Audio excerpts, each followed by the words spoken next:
Captain Tanner with MarineMax Orlando, and today I'm going to do a quick walkthrough of a 234 Sea Hunt Ultra that we have in our brokerage inventory right now.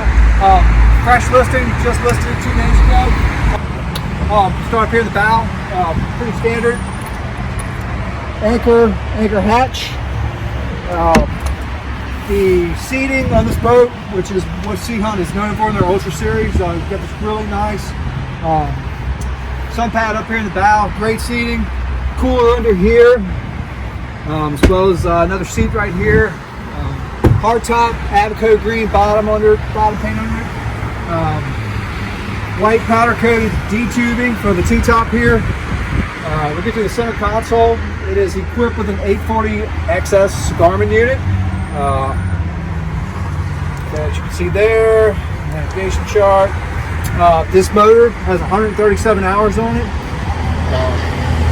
Tilt steering, VHF radio.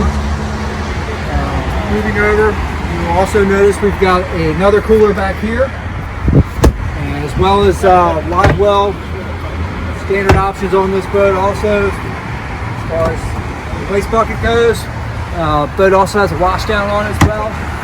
250 Yamaha XCA. Boat's rated for 8 people. Boat's a 2014, great condition. It is currently available. Give me a shout, Captain Tanner here at MarineMax Orlando.